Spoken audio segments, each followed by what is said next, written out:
What's going on? Welcome back to the channel. My name is Ryan, and today we're going to be looking at one of the top decks in Shimmering Skies. This is a style of deck that was gaining popularity in the last set, but with some of the new card additions, it's now better than ever and vying for one of the top slots at most tournaments so far. And that, of course, is going to be the Emerald Amber discard under the sea type deck. But this deck now also has the power to win as early as turn 4 if you got the perfect hand setup, and if not, it's still going to allow you to put on that constant pressure to win from any point in the game, allowing you to easily get anywhere from 10 lore in a single turn. Before we get started, I just wanted to thank everybody that's tuned in and subscribed to the channel. We are quickly on our way to 1,000 subs, and once we do, we're going to be giving away our copy of the D23 collector set.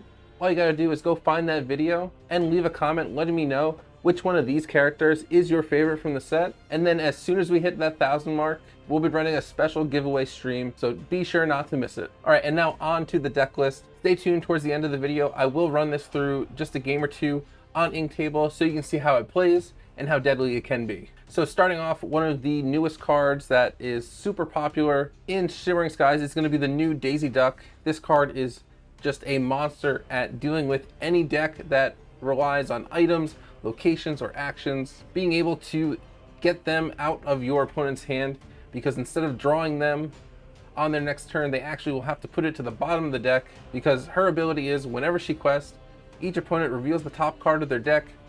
If it's a character, they may put it into their hand, and then otherwise it has to go to the bottom of the deck. So not only are we getting valid information for what card is coming into your opponent's hand, but if it's not a character, we also know that one of those copies is going to be at the bottom of the deck, and now they have a less chance to draw it in the future. This one card makes it super difficult to build anything that isn't character specific, because if you're running actions or locations, you need to build a way to answer this card into the deck. Otherwise, most of your toolkit is going to end up at the bottom of your deck and you won't be able to see it. Now, our deck here does have a way to deal with the mirror or to deal with like Steel Song where they're playing a Daisy. We are playing with a little bit of Reckless, so we'll be able to force Daisy to attack into us, preventing that quest so we can keep our actions and our songs a little bit safer. And then our other one drop is going to be the Cursed Merfolk. This is a 0/1 uninkable card.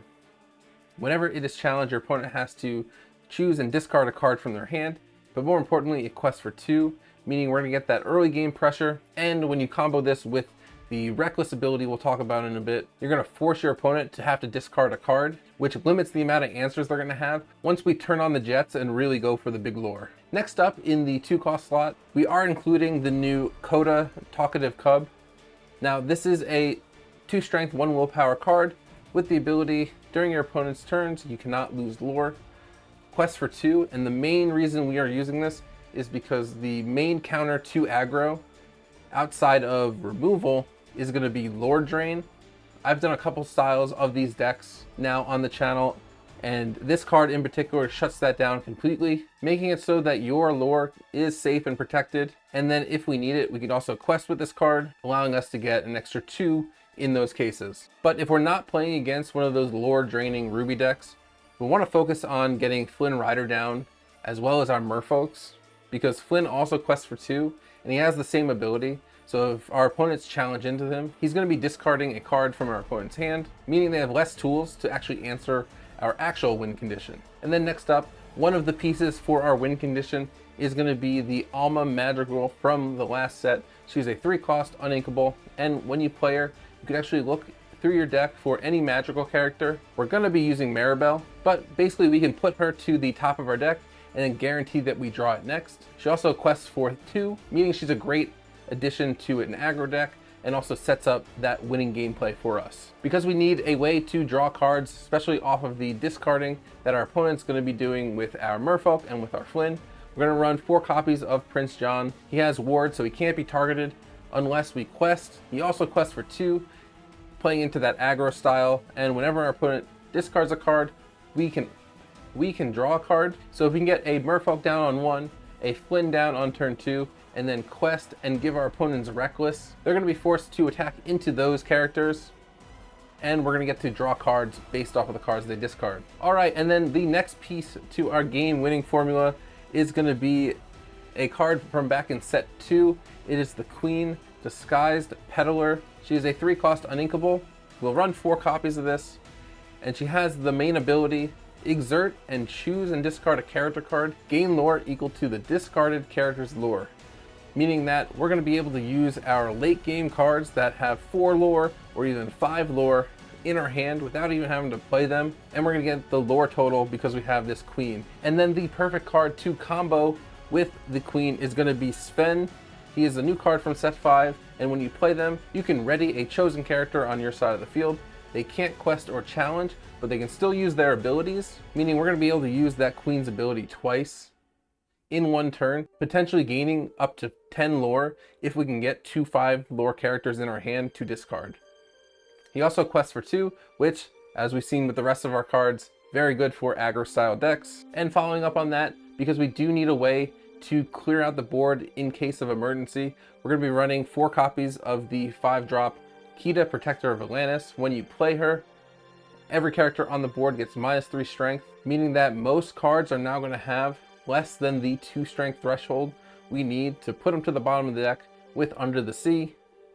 She also quests for 2, and she has a little bit more stats, being able to challenge and survive a bit longer than some of our other aggro characters. Alright, and now the final piece of our game plan is going to be the new 5-cost Mirabelle Madrigal. She's a 5/5, quests for 5, but she has the ability, you cannot play this character unless you have 5 or more characters on the field, which with our aggro style deck, if we have 5 characters already on the board, we typically are already in a game-winning scenario. So she kind of acts as more of just like a win more type of card.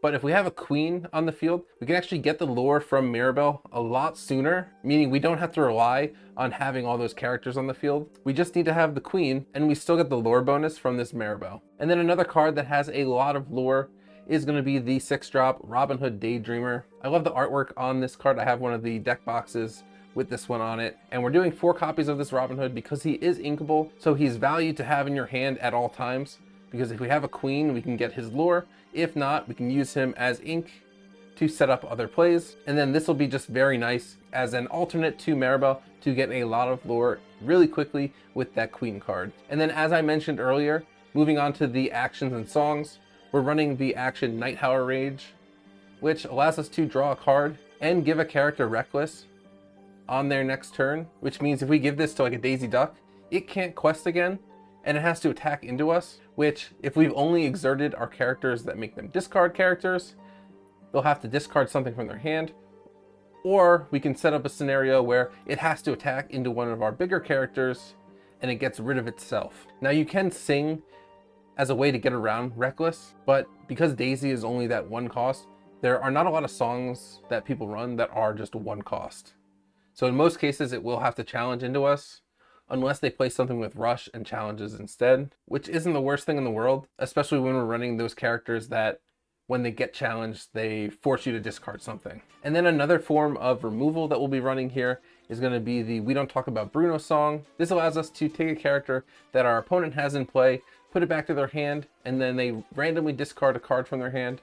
Not only are we benefiting from the discard if we have a Prince John on the field, but we're also potentially picking up a big threat that's on the board. Maybe there's a ready character that we can't challenge. We can pick it up, put it back in their hand, and now we have a shot of getting rid of it completely. And then the main way that we're going to be getting rid of our opponent's cards, especially if they go wide, is going to be Under the Sea. You can sing together, so all we need is just a couple characters on the board to sing this and get all opposing characters with 2 strength or less to the bottom of that player's deck. This means it'll get around things like Mufasa's ability to play a card off the top of your deck.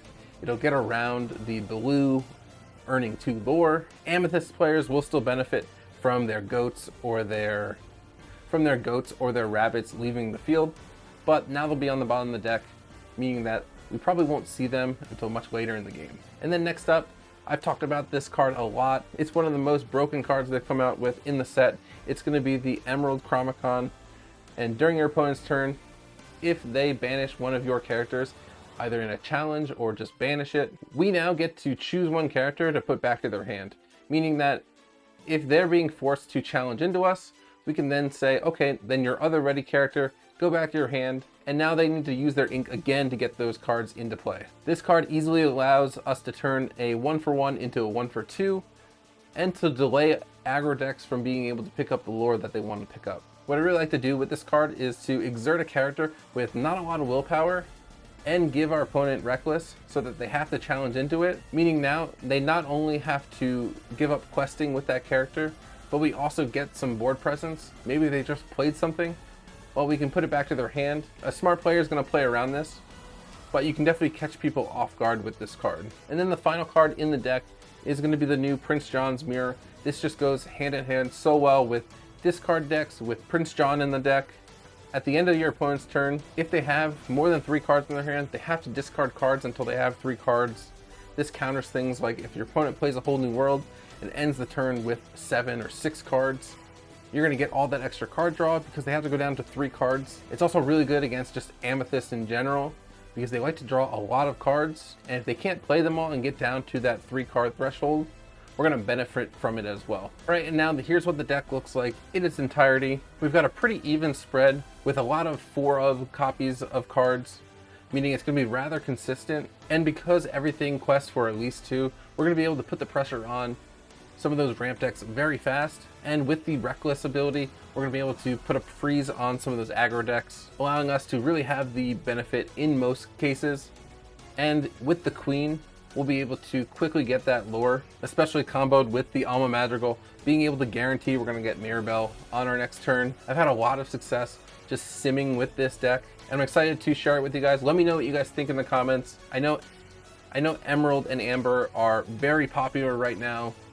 I've heard it is one of the most dominant color combinations right now at most locals. So let's actually load up a mirror match with a different Emerald Amber deck, and I'll show you how this generally will play out. All right, here we go. We have the deck loaded into Inktable, and I've got a game up against another Emerald Amber deck. I've just taken one of the most popular ones on Dreamborn to see how we match up against it in this sim.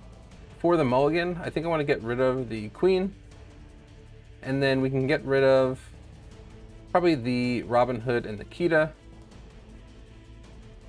and we'll get rid of Alma Madrigal as well. I want to hit our 1-drops just to put some pressure on the board, which we do get a Cursed Merfolk, which is great. We'll go ahead and I'll ink the Kita here, just in case we can get the Queen on the board. I want to benefit from the Robin Hood, but we'll start off just playing the Cursed Merfolk.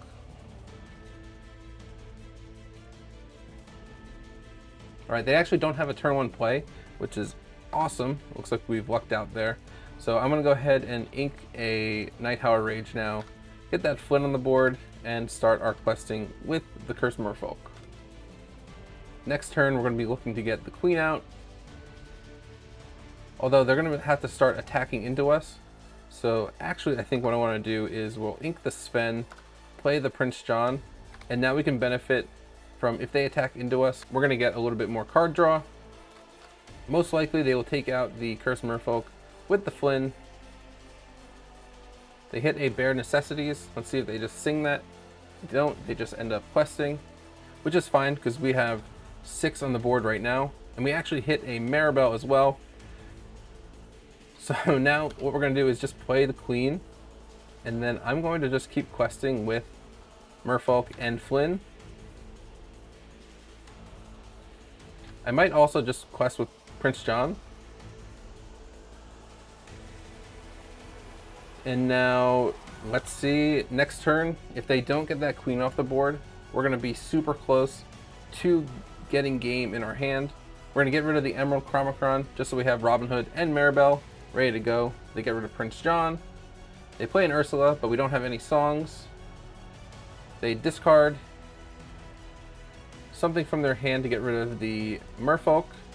Now we're going to use the Queen's ability on Maribel to get the 17.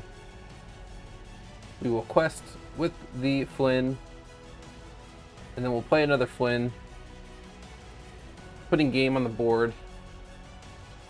19-2, they can get rid of the Flynn, they can get rid of the Queen, but if they can't bounce our Flynn, we're going to be able to take this one.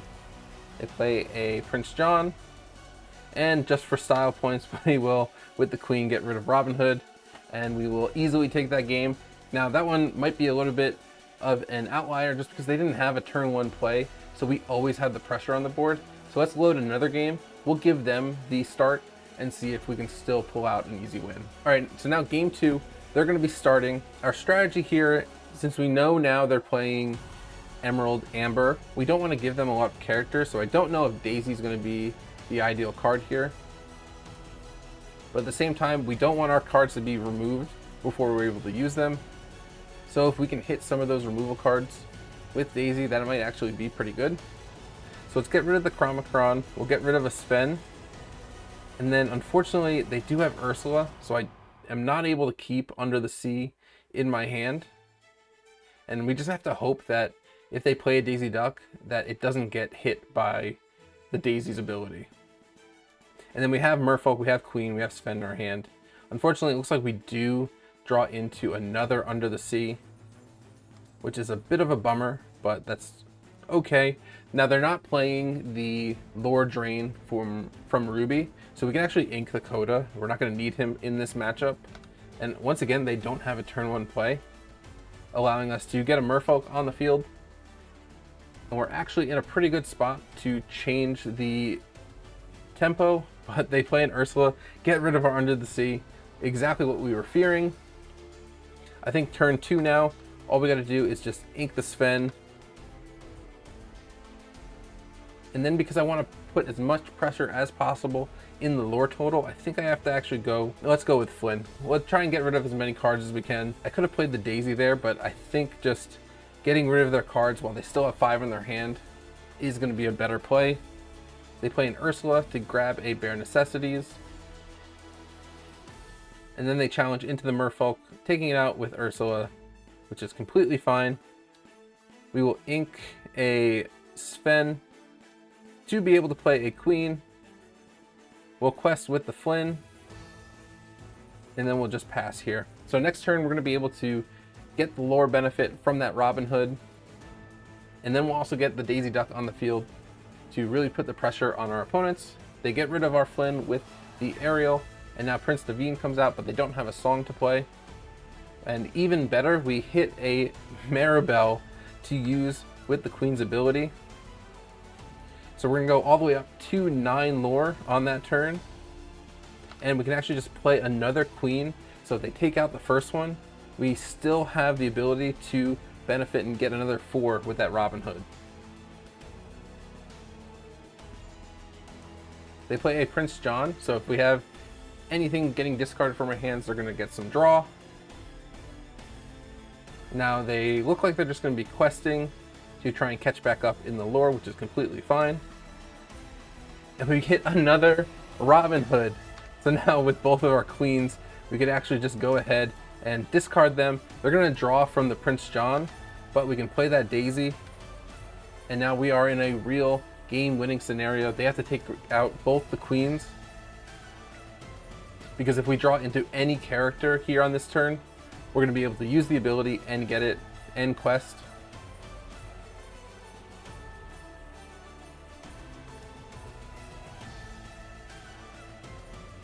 Now I'm not sure what short circuit happened there, but they didn't take anything out. So unfortunately, this probably wouldn't be what happens in a real game, because a real player is going to know the situation of, I've got game on the board. They didn't take it out. They could have done it with a Prince Naveen, and then the other one they could have taken out with Ariel and Ursula. We still would have been able to play a Daisy Duck on the next turn without taking out much of their board. So it could have changed how the game played out. But unfortunately, since this is just a sim, it looks like they prioritized going for the lore total instead of the removal, which worked out in our favor. And there you have it. There's 2 games with this Emerald Amber deck. Let me know what you guys think. We definitely lucked out with our opponent not having good early game draw. They didn't hit any Merfolks, they didn't hit any Daisies on turn 1 in both games that we had played, but we took advantage of that. We got our board presence out, and we were able to use the Queen to get lore for the Maribel, get lore for the Robin Hoods, and quickly go from single-digit lore totals up to 20 and to seal out both games. If you enjoyed this video and you think a deck like this is something worth taking a look at, give the video a like, share it around with your pod, Let me know what you think about it in the comments. Either way, thank you so much for watching to the end. I will catch you guys next time, and I promise I am still working on a steel deck that can survive this Daisy Duck. It's just really hard when all of your items and your actions are going to the bottom of the deck. But it is coming. But until then, I will see you guys next time. See ya.